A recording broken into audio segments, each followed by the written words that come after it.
भगत सिंह 1930 बम का दर्शन। राष्ट्रीय आंदोलन के दौरान क्रांतिकारियों की निंदा में गांधी जी ब्रिटिश सरकार से एक कदम आगे रहते थे।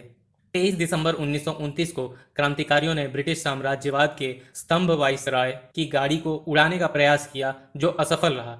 गांधी जी ने इस घटना पर एक कटुतापूर्ण लेख बम की पूजा लिखा, जिसमें उन्होंने वाइसराय को देश का शुभचिंतक और नवयुवकों को आज़ादी के रास्ते में रोड़ा अटकाने वाला कहा। इसी जवाब में हिस्प्रेस की ओर से भगवती चरण वोहरा ने बम का दर्शन लेख लिखा, जिसका शीर्षक हिंदुस्तान प्रजातंत्र समाजवादी सभा का घोषणा पत्र रखा। भगत सिंह ने जेल में इसे अंतिम रूप दिया। 26 जनवरी 1930 को इसे देश भर में बांटा गया। हाल ही की घटनाएं, विशेष रूप से 23 दिसंबर 1929 को वाइसराय की स्पेशल ट्रेन उड़ाने का जो प्रयत्न किया गया था, उसकी निंदा करते हुए कांग्रेस द्वारा पारित किया गया प्रस्ताव तथा यंग इंडिया में गांधी जी द्वारा लिखे गए लेखों से स्पष्ट हो जाता है कि भारतीय राष्ट्रीय कांग्रेस ने गांधी जी से साठगांठ कर भारतीय क्रांतिकारियों के विरुद्ध घोर आंदोलन प्रारंभ कर दिया है। जनता के बीच भाषणों तथा पत्रों के माध्यम से क्रांतिकारियों के विरुद्ध बराबर प्रचार किया जाता रहा है। या तो यह जानबूझकर किया गया या फिर केवल अज्ञान के कारण उनके विषय में गलत प्रचार होता रहा है और उन्हें गलत समझा जाता रहा। परंतु क्रांतिकारी अपने सिद्धांतों तथा कार्यों की ऐसी आलोचना से नहीं घबराते, बल्कि वे ऐसी आलोचना का स्वागत करते हैं, क्योंकि वे इसे इस बात का स्वर्णावसर मानते हैं कि ऐसा करने से उन्हें उन लोगों को क्रांतिकारियों के मूलभूत सिद्धांतों तथा उच्च आदर्शों को, जो उनकी प्रेरणा तथा शक्ति के अनवरत स्रोत हैं, समझने का अवसर मिलता है। आशा की जाती है कि इस लेख द्वारा आम जनता को यह जानने का अवसर मिलेगा कि क्रांतिकारी क्या है, उनके विरुद्ध किए गए भ्रामात्मक प्रचार से उत्पन्न होने वाली गलतफहमियों से उन्हें बचाया जा सकेगा। पहले हम हिंसा और अहिंसा के प्रश्न पर ही विचार करें। हमारे विचार में इन शब्दों का प्रयोग ही गलत किया गया है, और ऐसा करना ही दोनों दलों के साथ अन्याय करना है, क्योंकि इन शब्दों से दोनों ही दलों के सिद्धांतों का स्पष्ट बोध नहीं हो पाता। हिंसा का अर्थ है कि अन्याय के लिए किया गया बल प्रयोग, परंतु क्रांतिकारियों का तो यह उद्देश्य नहीं है। दूसरी ओर अहिंसा का जो आम अर्थ समझा जाता है, वह है आत्मिक शक्ति का सिद्धांत। उसका उपयोग व्यक्तिगत तथा राष्ट्रीय अधिकारों को प्राप्त करने के लिए किया जाता है। अपने आप को कष्ट देकर आशा की जाती है कि इस प्रकार अंत में अपने विरोधी का हृदय परिवर्तन संभव हो सकेगा। एक क्रांतिकारी जब कुछ बातों को अपना अधिकार मान लेता है, तो वह उनकी मांग करता है, अपनी उस मांग के पक्ष में दलीलें देता है, समस्त आत्मिक शक्ति के द्वारा उन्हें प्राप्त करने की इच्छा करता है, उसकी प्राप्ति के लिए अत्यधिक कष्ट सहन करता है। इसके लिए वह बड़े से बड़ा त्याग करने के लिए प्रस्तुत रहता है, और उसके समर्थन में वह अपना समस्त शारीरिक बल प्रयोग भी करता है। इसके इन प्रयत्नों को आप चाहे जिस नाम से पुकारें, परंतु आप इन्हें हिंसा के नाम से संबोधित नहीं कर सकते, क्योंकि ऐसा करना कोश में दिए गए इस शब्द के अर्थ के साथ अन्याय होगा। सत्याग्रह का अर्थ है सत्य के लिए आग्रह। उसकी स्वीकृति के लिए केवल आत्मिक शक्ति के प्रयोग का ही आग्रह क्यों, इसके साथ साथ शारीरिक बल का प्रयोग भी क्यों न किया जाए। क्रांतिकारी स्वतंत्रता प्राप्त करने के लिए अपनी शारीरिक एवं नैतिक शक्ति दोनों के प्रयोग में विश्वास करता है, परंतु नैतिक शक्ति का प्रयोग करने वाले शारीरिक बल प्रयोग को निषिद्ध मानते हैं। इसलिए अब यह सवाल नहीं है कि आप हिंसा चाहते हैं या अहिंसा, बल्कि प्रश्न तो यह है कि आप अपनी उद्देश्य प्राप्ति के लिए शारीरिक बल सहित नैतिक बल का प्रयोग करना चाहते हैं या केवल आत्मिक शक्ति का। क्रांतिकारियों का विश्वास है कि देश को क्रांति से ही स्वतंत्रता मिलेगी। वे जिस क्रांति के लिए प्रयत्नशील हैं और जिस क्रांति का रूप उनके सामने स्पष्ट है, उसका अर्थ केवल यह नहीं है कि विदेशी शासकों तथा उनके पिट्ठुओं से क्रांतिकारियों का केवल सशस्त्र संघर्ष हो, बल्कि इस सशस्त्र संघर्ष के साथ साथ नवीन सामाजिक व्यवस्था के द्वार देश के लिए मुक्त हो जाएं। क्रांति पूंजीवाद, वर्गवाद तथा कुछ लोगों को ही विशेषाधिकार दिलाने वाली प्रणाली का अंत कर देगी। यह राष्ट्र को अपने पैरों पर खड़ा करेगी। उससे नवीन राष्ट्र और नए समाज का जन्म होगा। क्रांति से सबसे बड़ी बात तो यह होगी कि वह मजदूर व किसानों का राज्य कायम कर उन सब सामाजिक अवांछित तत्वों को समाप्त कर देगी जो देश की राजनीतिक शक्ति को हथियाए बैठे हैं।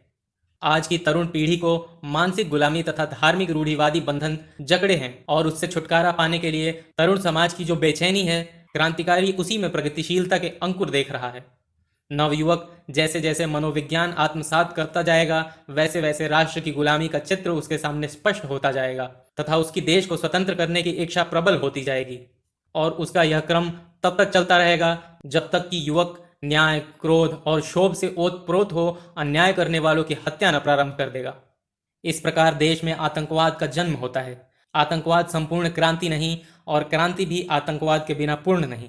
यह तो क्रांति का एक आवश्यक अंग है। इस सिद्धांत का समर्थन इतिहास की किसी भी क्रांति का विश्लेषण कर जाना जा सकता है।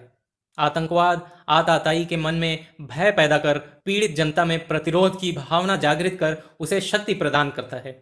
अस्थिर भावना वाले लोगों को इससे हिम्मत बनती है तथा उनमें आत्मविश्वास पैदा होता है। इससे दुनिया के सामने क्रांति के उद्देश्य का वास्तविक रूप प्रकट हो जाता है, क्योंकि यह किसी राष्ट्र की स्वतंत्रता की उत्कृष्ट महत्वाकांक्षा का विश्वास दिलाने वाले का प्रमाण है। जैसे दूसरे देशों में होता आया है, वैसे ही भारत में आतंकवाद क्रांति का रूप धारण कर लेगा और अंत में क्रांति से ही देश को सामाजिक, राजनैतिक तथा आर्थिक स्वतंत्रता मिलेगी। तो यह है क्रांतिकारी के सिद्धांत, जिनमें वह विश्वास करता है और जिन्हें देश के लिए प्राप्त करना चाहता है। इस तथ्य की प्राप्ति के लिए वह गुप्त तथा खुलेआम दोनों ही तरीकों से प्रयत्न कर रहा है। इस प्रकार एक शताब्दी से संसार में जनता तथा शासक वर्ग में जो संघर्ष चला आ रहा है, वही अनुभव उसके लक्ष्य पर पहुंचने का मार्गदर्शक है। क्रांतिकारी जिन तरीकों में विश्वास करता है, वे कभी असफल नहीं हुए। इस बीच कांग्रेस क्या कर रही थी? उसने अपना ध्येय स्वराज से बदलकर पूर्ण स्वतंत्रता घोषित किया। इस घोषणा से कोई भी व्यक्ति यही निष्कर्ष निकालेगा कि कांग्रेस ने ब्रिटिश शासन के विरुद्ध युद्ध की घोषणा न कर क्रांतिकारियों के विरुद्ध युद्ध की घोषणा कर दी है। इस संबंध में कांग्रेस का पहला वार था उसका वह प्रस्ताव जिसमें 23 दिसंबर 1929 को वायसराय की स्पेशल ट्रेन उड़ाने के प्रयत्न की निंदा की गई और प्रस्ताव का मसौदा गांधी जी ने स्वयं तैयार किया था और उसे पारित करने के लिए गांधी जी ने अपनी सारी शक्ति लगा दी। परिणाम यह हुआ कि 1913 की सदस्य संख्या में वह केवल 31 अधिक मतों से पारित हो सका। क्या इस अत्यल्प बहुमत में भी राजनीतिक ईमानदारी थी? इस संबंध में हम सरला देवी चौधरानी का मत ही यहाँ उद्धृत करें। वे तो जीवन भर कांग्रेस की भक्त रही हैं। इस संबंध में प्रश्न के उत्तर में उन्होंने कहा है, मैंने महात्मा गांधी के अनुयायियों के साथ इस विषय में जो बातचीत की, उससे मालूम हुआ कि वे इस संबंध में स्वतंत्र विचार महात्मा जी के प्रति व्यक्तिगत निष्ठा के कारण प्रकट न कर सके तथा इस प्रस्ताव के विरुद्ध मत देने में असमर्थ रहे, जिसके प्रणेता महात्मा जी थे। जहां तक गांधी जी की दलील का प्रश्न है, उस पर हम बाद में विचार करेंगे। उन्होंने जो दलीलें दी हैं, वे कुछ कम या अधिक इस संबंध में कांग्रेस में दिए गए भाषण का ही विस्तृत रूप है। इस दुखद प्रस्ताव के विषय में एक बात मार्के की है जिसे हम अनदेखा नहीं कर सकते। वह यह है कि यह सर्वविदित है कि कांग्रेस अहिंसा का सिद्धांत मानती है और पिछले 10 वर्षों से वह इसके समर्थन में प्रचार करती रही है। यह सब होने पर भी प्रस्ताव के समर्थन में भाषणों में गाली गलौज की गई। उन्होंने क्रांतिकारियों को बुजदिल कहा और उनके कार्यों को घृणित। उनमें से एक वक्ता ने धमकी देते हुए यहां तक कह डाला कि वे गांधी जी का नेतृत्व चाहते हैं तो उन्हें इस प्रस्ताव को सर्वसम्मति से पारित करना चाहिए। इतना सब कुछ किए जाने पर भी यह प्रस्ताव बहुत थोड़े मतों से ही पारित हो सका। इससे यह बात निशंक प्रमाणित हो जाती है कि देश की जनता पर्याप्त संख्या में क्रांतिकारियों का समर्थन कर रही है।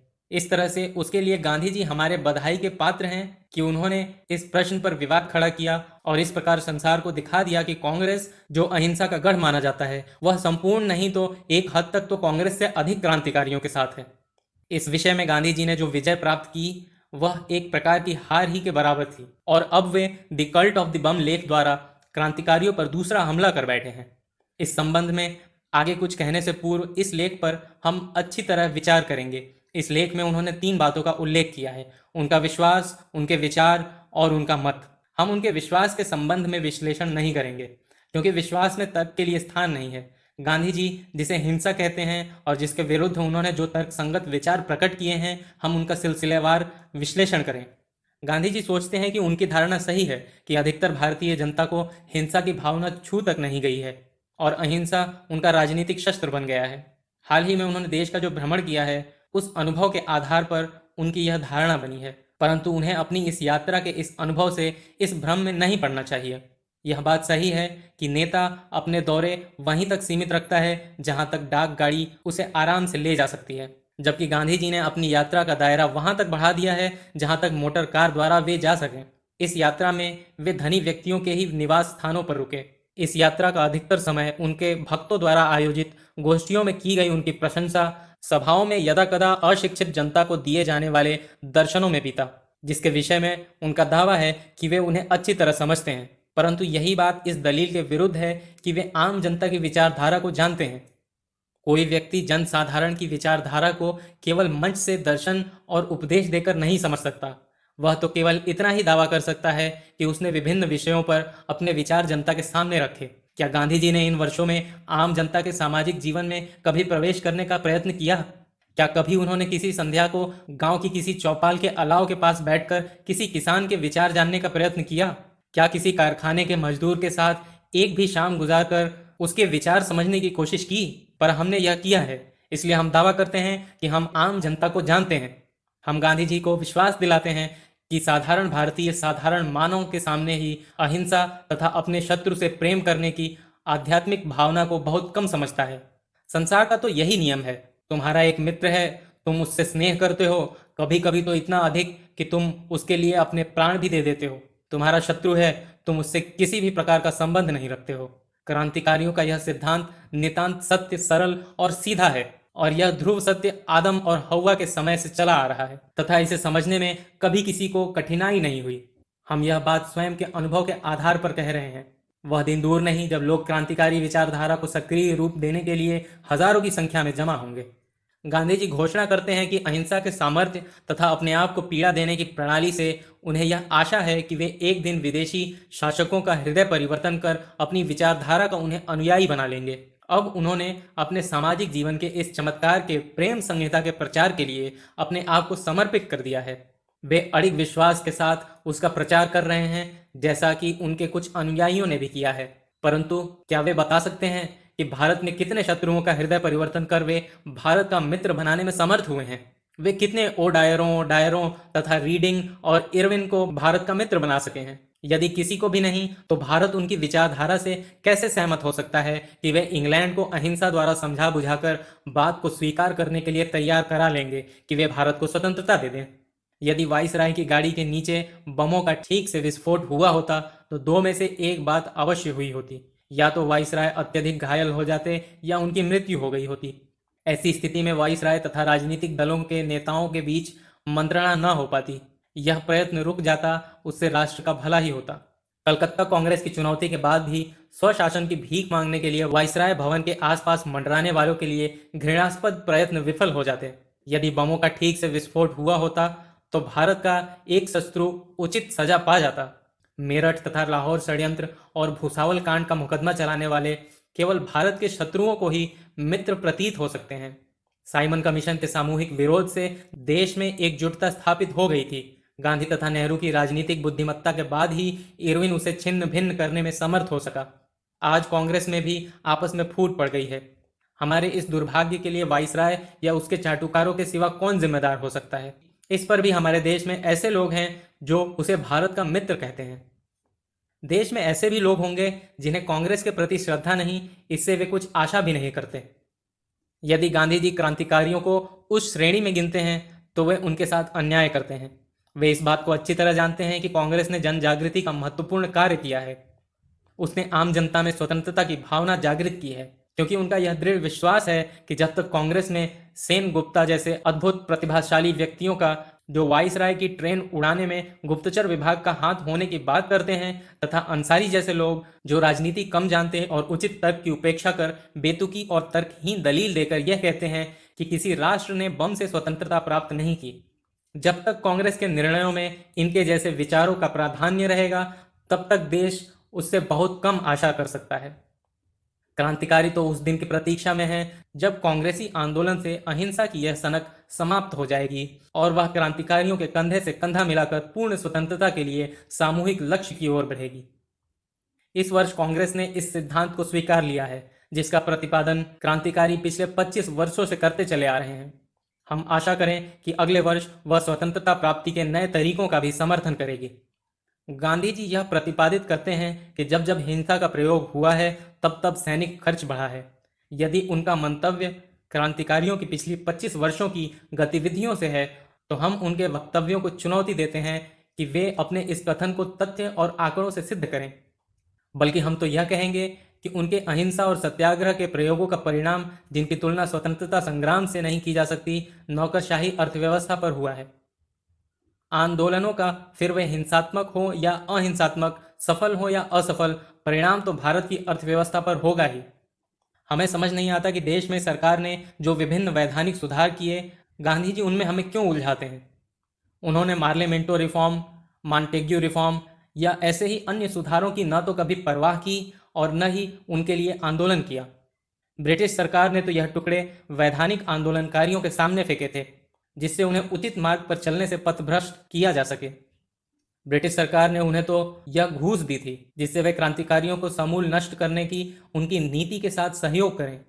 गांधी जी जैसा कि इन्हें संबोधित करते हैं कि भारत के लिए वे खिलौने जैसे हैं, उन लोगों को बहलाने फुसलाने के लिए जो समय समय पर होम रूल, स्वशासन, जिम्मेदार सरकार, पूर्ण जिम्मेदार सरकार, औपनिवेशिक स्वराज्य जैसे अनेक वैधानिक नाम जो गुलामी के हैं मांग करते हैं। क्रांतिकारियों का लक्ष्य तो शासन सुधार का नहीं है, वे तो स्वतंत्रता का स्तर कभी का ऊंचा कर चुके हैं और वे उसी लक्ष्य की प्राप्ति के लिए बिना किसी हिचकिचाहट के बलिदान कर रहे हैं। उनका दावा है कि उनके बलिदानों ने जनता की विचारधारा में प्रचंड परिवर्तन किया है। उसके प्रयत्नों से वे देश को स्वतंत्रता के मार्ग पर बहुत आगे बढ़ा ले गए हैं और यह बात उनसे राजनीतिक क्षेत्र में मतभेद रखने वाले लोग भी स्वीकार करते हैं।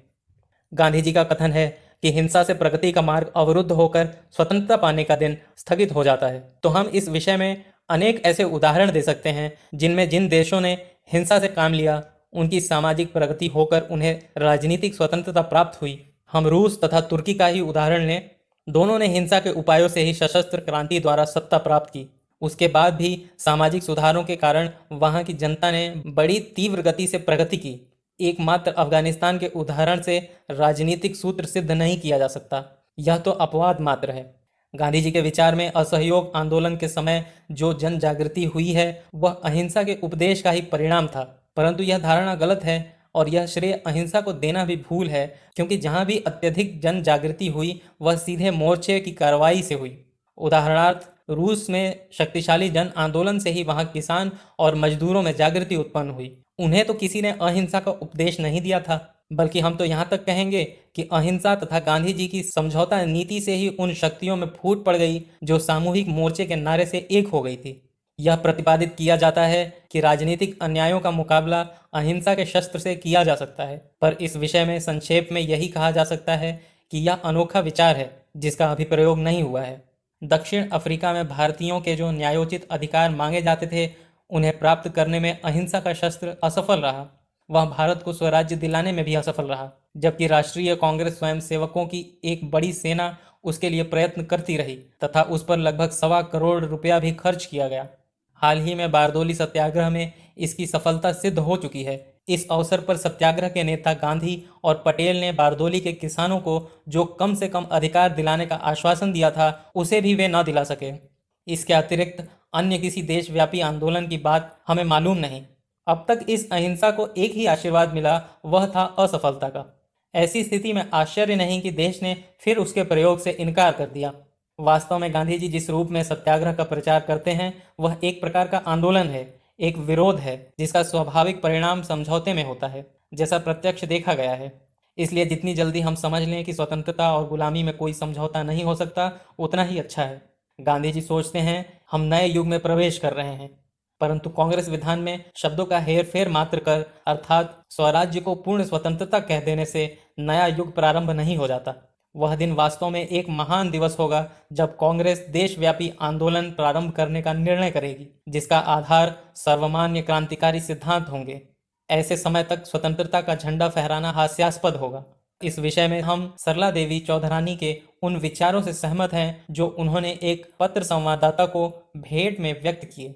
उन्होंने कहा, 31 दिसंबर 1929 की अर्धरात्रि के ठीक 1 मिनट बाद स्वतंत्रता का झंडा फहराना एक विचित्र घटना है। उस समय जीओसी, असिस्टेंट जीओसी तथा अन्य लोग इस बात को अच्छी तरह समझते थे कि स्वतंत्रता का झंडा फहराने का निर्णय आधी रात तक अधर में लटका है, क्योंकि यदि वाइसराय या सेक्रेटरी ऑफ स्टेट का कांग्रेस को यह संदेश आ जाता कि भारत को औपनिवेशिक स्वराज्य दे दिया गया है तो रात्रि को 11:59 पर भी स्थिति में परिवर्तन हो सकता था। इससे स्पष्ट है कि पूर्ण स्वतंत्रता प्राप्ति का ध्येय नेताओं की हार्दिक इच्छा नहीं थी, बल्कि एक बाल हट के समान था। भारतीय राष्ट्रीय कांग्रेस के लिए उचित तो यही होता कि वह पहले स्वतंत्रता प्राप्त कर फिर उसकी घोषणा करती। यह सच है कि अब औपनिवेशिक स्वराज्य के बजाय कांग्रेस के वक्ता जनता के सामने पूर्ण स्वतंत्रता का ढोल पीटेंगे। वे अब जनता से कहेंगे कि जनता को संघर्ष के लिए तैयार हो जाना चाहिए। जिसमें एक पक्ष तो मुक्केबाजी करेगा और दूसरा उन्हें केवल सहता रहेगा, जब तक कि वह खूब पीटकर इतना हताश न हो जाए कि फिर न उठ सके। क्या उसे संघर्ष कहा जा सकता है? और क्या इससे देश को स्वतंत्रता मिल सकती है?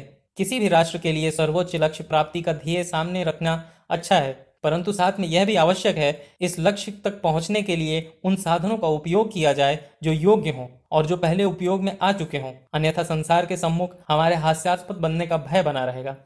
गांधी जी ने सभी विचारशील लोगों से कहा कि वे लोग क्रांतिकारियों से सहयोग करना बंद कर दें तथा उनके कार्यों की निंदा करें, जिससे हमारे इस प्रकार उपेक्षित देशभक्तों की हिंसात्मक कार्यों से जो हानि हुई उसे समझ सकें। लोगों को उपेक्षित तथा पुरानी दलीलों के समर्थक कह देना जितना आसान है, उसी प्रकार उनकी निंदा कर जनता से उनसे सहयोग न करने को कहना, जिससे वे अलग अलग हो अपना कार्यक्रम स्थगित करने के लिए बाध्य हो जाएं। यह सब करना विशेष रूप से उस व्यक्ति के लिए आसान होगा जो कि जनता के कुछ प्रभावशाली व्यक्तियों का विश्वास पात्र हो। गांधी जी ने जीवन भर जनजीवन का अनुभव किया है, पर वह बड़े दुख की बात है कि वे भी क्रांतिकारियों का मनोविज्ञान न तो समझते हैं और न समझना ही चाहते हैं। वह सिद्धांत अमूल्य हैं जो प्रत्येक क्रांतिकारी को प्रिय हैं। जो व्यक्ति क्रांतिकारी बनता है जब वह अपना सिर हथेली पर रखकर किसी क्षण भी आत्म बलिदान के लिए तैयार रहता है, तो वह केवल खेल के लिए नहीं, वह यह त्याग और बलिदान इसलिए भी नहीं करता कि जब जनता उसके साथ सहानुभूति दिलाने की स्थिति में हो तो उसकी जय जयकार करे। वह इस मार्ग का इसलिए अवलंबन करता है कि उसका सद्विवेक उसे इसकी प्रेरणा देता है, उसकी आत्मा उसे इसके लिए प्रेरित करती है। एक क्रांतिकारी सबसे अधिक तर्क में विश्वास करता है। वह केवल तर्क और तर्क ही विश्वास करता है। किसी प्रकार का गाली गलौज या निंदा, चाहे फिर वह ऊंचे से ऊंचे स्तर से की गई हो, उसे वह अपनी निश्चित उद्देश्य प्राप्ति से वंचित नहीं कर सकती। यह सोचना कि जनता का सहयोग न मिला या उसके कार्य की प्रशंसा न की गई तो वह अपने उद्देश्य को छोड़ देगा, निरी मूर्खता है। अनेक क्रांतिकारी जिनके कार्यों की वैधानिक आंदोलनकारियों ने घोर निंदा की, फिर भी वे उसकी परवाह न करते हुए फांसी के तख्ते पर झूल गए। यदि तुम चाहते हो कि क्रांतिकारी अपनी गतिविधियों को स्थगित कर दे, तो उसके लिए होना तो यह चाहिए कि उनके साथ तर्क द्वारा अपना मत प्रमाणित किया जाए। यह एक और केवल यही एक रास्ता है और बाकी बातों के विषय में किसी को संदेह नहीं होना चाहिए। क्रांतिकारी इस प्रकार की डराने धमकाने से कदापि हार मानने वाला नहीं है। हम प्रत्येक देशभक्त से निवेदन करते हैं कि वह हमारे साथ गंभीरतापूर्वक इस युद्ध में शामिल हो। कोई भी व्यक्ति अहिंसा और ऐसे ही अजीबोगरीब तरीकों से मनोवैज्ञानिक प्रयोग कर राष्ट्र की स्वतंत्रता के साथ खिलवाड़ न करे। स्वतंत्रता राष्ट्र का प्राण है। हमारी गुलामी हमारे लिए लज्जास्पद है। न जाने कब हम में यह बुद्धि और साहस होगी कि हम उससे मुक्ति प्राप्ति कर स्वतंत्र हो सकें। हमारी प्राचीन सभ्यता और गौरव की विरासत का क्या लाभ यदि हमें यह स्वाभिमान न रहे कि हम विदेशी गुलामी, विदेशी झंडे और बादशाह के सामने सिर झुकाने से अपने आप को न रोक सकें। क्या यह अपराध नहीं है कि ब्रिटेन ने भारत में अनैतिक शासन किया, हमें भिखारी बनाया, हमारा समस्त खून चूस लिया। एक जाति और मानवता के नाते हमारा घोर अपमान तथा शोषण किया गया। क्या जनता अब भी चाहती है कि इस अपमान को भुलाकर हम ब्रिटिश शासकों को क्षमा कर दें? हम बदला लेंगे, जो जनता द्वारा शासकों से लिया गया न्यायोचित बदला होगा। कायरों को पीठ दिखाकर समझौता और शांति की आशा से चिपके रहने दीजिए। हम किसी से भी दया की भिक्षा नहीं मांगते हैं और हम भी किसी को क्षमा नहीं करेंगे। हमारा युद्ध विजय और मृत्यु के निर्णय तक चलता ही रहेगा। क्रांति चिरंजीवी हो।